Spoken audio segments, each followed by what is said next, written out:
Yes, okay. Good. Not too much time, is there, to prepare from one game to another in a different competition, but I'm sure it's a great situation to be in, isn't it? And it's going to be a very different game from Saturday. How much better do you need to be, or do you need to be that much better against Benfica on Tuesday? Oh, I don't think about being better. I think about being top of our game. So that's the plan for all the games. If it doesn't happen, it's not about that you try to improve here or there. You try to improve in general. And Benfica is obviously a different opponent. One of the most successful teams in Portugal this year. Maybe not exactly where they want to be in the table, but for that they went far in the Champions League. So it's a tough opponent. I know we know a lot of players, obviously, from Premier League or Bundesliga or wherever, and so we can say it's a proper team, and we have to be really good. That's true. Has Luis Diaz been able to give you any insight from his time in Portugal? He tried, 10 minutes long, but it didn't understand a word. No.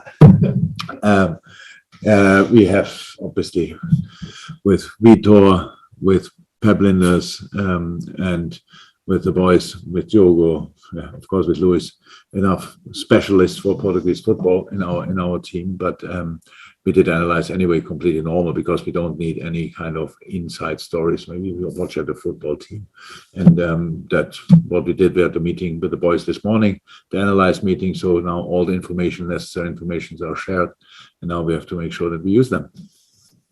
Lots of noise about Mo Salah's contract again at the weekend. Any further news updates? Are you happy with the situation?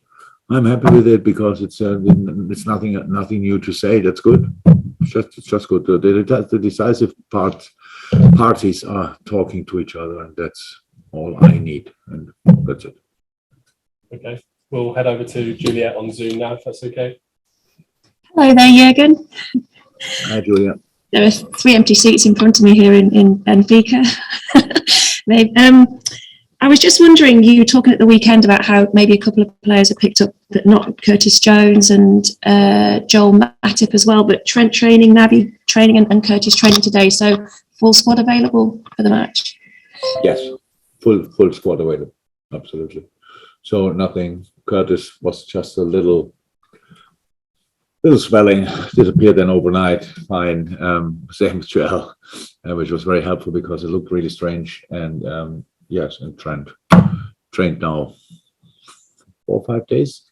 Not sure exactly, but yes, he's ready as well. Okay, we'll go to Ian next, please. TalkSport. Hi, Jürgen. How are you? Hi, Ian. Good. You? Yeah, good. Thank you. We're going to be speaking to Virgil van Dijk as well shortly. How important is the defensive unit? We all go on about your front three being incredible, but you haven't conceded a goal away from Anfield since Crystal Palace, which was back in January. So how important is that side of things to you? It's the mother, if you want, of all the things we do. That's what I'm asking for constantly. That will never stop because it gives you stability. It gives you the opportunity to win games 1-0, which is important because you cannot always score plenty of goals because the quality of the other opponents. So that's how it all starts. That's how it all ends. It's absolutely, the basis for all the things we do. Okay, we'll go to Paul Joyce next, please. Hello, Jürgen.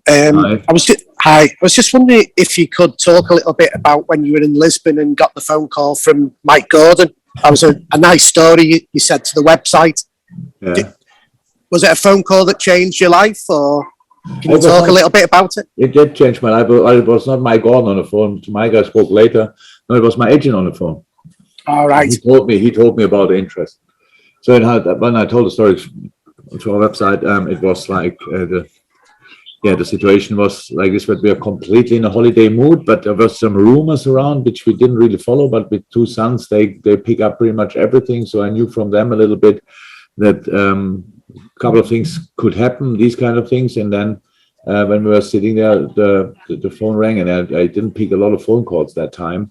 So my family was around, so why should I talk to anybody else? And but I was my agent, who is my friend as well. So I picked the phone, and then when I said, when he said, "Yeah, Liverpool's calling," then the boys were looking at me, like staring at me, and I just said, "It's."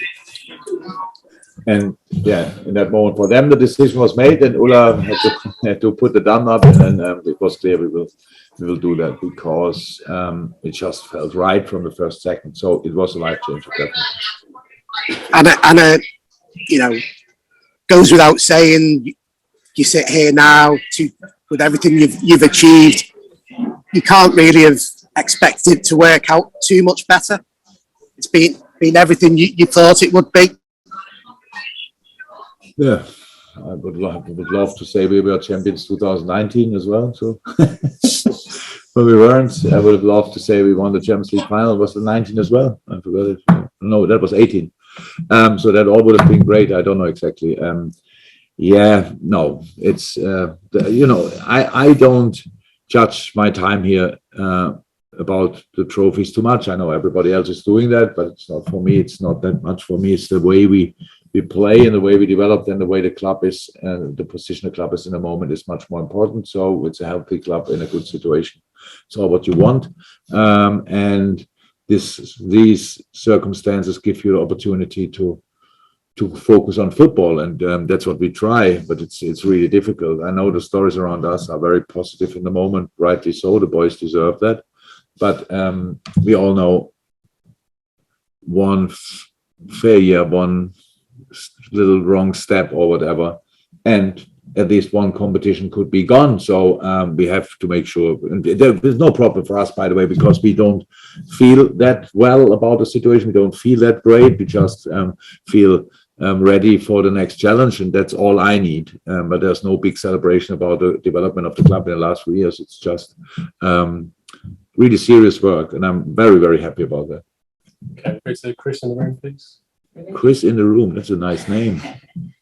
Wondering how you're kind of helping the players, I suppose, mentally as well, dealing with every game, every big game, every few days. How are you helping to kind of keep the players, I suppose, calm in these moments? Calm, I'm not sure I want them to keep calm. I know what you mean, so like focus, these kind of things, but in excitement, everybody needs to looking forward to it. That's easy with the fixtures we have, the competitions we are in, with the period we are in. That might be somehow more difficult late November, early December, when you're not even halfway through, and the games, the rhythm is the same pretty much, so it's really tricky. But to the end, I don't have to worry too much about that. Apart from that, we are used to it. We are used to it, and it's nice. We enjoy it, actually. The training sessions are very short, training and very punctual. We do this, we do this, we do this, and then go on from here. The meeting this morning was longer we had than the session, actually. And so we are used to it, and the boys enjoy that. We speak the things through, we go through the ranks what we have to do on the pitch, and it's nice. Then go in the next game. As long as you win, it's anyway nice. But even in other moments, it's then still very, very exciting and interesting. So no, we have no problem with that. It's all good. It's the situation we dreamed of if we would have dreamed before the season. So now we are here. Now let's try to get the most of it. Okay, stand in the room. After the MS Watford, when you spoke about the maturity, the performance, the maturity, getting the results. How important will that be over the course of the next 2 months, that maturity? Massively. It's not the only thing. If you're only mature, so then it doesn't help too much. But you can combine quality, desire, excitement, and stuff like this, mentality with maturity. You cannot buy that. You have to mature yourself pretty much as a team, as a player, and then me as a coach as well. So it's just. You will realize that in a few years. You are now too young, but you judge things calmer in the future, that's what experience makes. And you don't have to get old for that. You just have to need a lot of experiences, different experiences to get in a row. And that's why when I see that, I'm always really happy. We had other games when we were 1-0 up or whatever, and we were running still like madness in one direction, as if we were not 1-0 up. Like 85th minute, let me say both fullbacks in the box of the opposition. They think, okay, what are they doing there? So, but it's not that I want to hold them back. I just want to have them thinking in the right way, and that's what I saw on Saturday. But just ask about Benfica. Arguably their main threat tomorrow night will be Darwin Núñez, top scoring in Premier League, and he scored against Barcelona and Ajax as well. From what you've seen of him, what kind of threat is he? It's not the only one. They have a really good team, I have to say, a really talented team and a good way to play. But yes, he is. He's a good striker. The next one from Uruguay, I don't know how they played together, Cavani, Suarez, and him in one team. That's probably a challenge as well to put that in place. But it's top boy. And yes, the goals he scored, obviously the one against Ajax at Amsterdam, that was a massive one, big one. Yes, in the group stage as well. So he's not shy. He did now not start the last game. He came on in half-time because of coming back from international duty. So we expect him to start tomorrow. They have to make sure that he will not get a lot of balls, but there are other players. Rafa is with the ball, wow, really quick. And the others. I know Julian Weigl, obviously, João Mario, we all know. And there's a lot of quality in this team and experience as well with Vertonghen, Otamendi. It's an interesting chat. Let's qualify in Champions League. Well, who cares? That's how it should be. And I'm really happy and really looking forward to it. Okay, we've got time for 3 more questions. We'll start with Andy Hunter on Zoom, please. Hi, Jürgen. Sorry about this. It's a bit similar to the previous question, but you said on Saturday that Benfica are a really dangerous opponent if you don't stop them doing what they want to do. What is it in particular were you thinking of there? No, it's a football playing side. I think they are as in all positions, high fullbacks, stuff like this as well. We have high fullbacks as well in moments, but it's like this. It just shows they are ready to take a risk. Means when they are in possession, they open up the formation, and they're really there's a lot of space to defend. So we have to make sure that we can win balls there, that we could use that as well. Then, so at least we expect that they do that, because that's what they did so far in pretty much all the games. But maybe against us, they play completely different. We have to adapt to that. So it's a mix of of these technical players, of speed and good organization, I have to say, and that's what makes them dangerous. And the fact that they came through the group, so they obviously know in the league they're for sure not exactly in the position. Yeah, the distance to Porto is for sure a bit too big for their understanding. But in the Champions League, they overachieved. They were not in the group the favorite, for sure not. They were not against Ajax the favorite, for sure not. Ajax again, like the high flyers in the not top leagues. Let me say that everybody knows the talent of Ajax is insane, and they kicked them out, and that shows they know how to get a result, and we have to make sure that we, have a hand in that as well. Okay, final 2 questions. We'll go to Dave Maddock next, please. Hi, Jürgen. Just on Mo. I take it when you say that there's nothing you say, that means nothing new has actually happened, but you're happy with the progress. And also, he's not scored for a few games since February, I think. Is that an issue, or is it the fact that he does all the work and takes so many players, marking him, etc.? Is that still sort of a massively important contribution to the way your team plays? He might not have scored an open play or whatever, maybe a penalty here or there. I don't know, but it's not too important. The thing is, for me, the performance level is for me important. The threat is for other teams. How it brings players together in the moment. When he gets the ball, I think 2-3 players are going for him in these moments. He could decide sometimes in a better way, no doubt about that. Pass the ball quicker, all these things. But it's a tough period for Sadio, for Sadio, like with the African Cup and then the games. It's like coming back, being immediately for us available again. That was really, really special. And and that's completely normal in a season that you have these little things. But these boys, it's just not like this big changes, but it's still there. And but We see him every day in training, and we see him playing. Obviously, there's nothing to worry about. Apart from that, we have to manage the physical part as well. Of course, these players will not come to me and ask me for a break, so I have to give them the break in a specific moment, and then we hopefully together use that little break, and then from there we go again. But that's it. Okay, and we'll finish with Ian Doyle, please.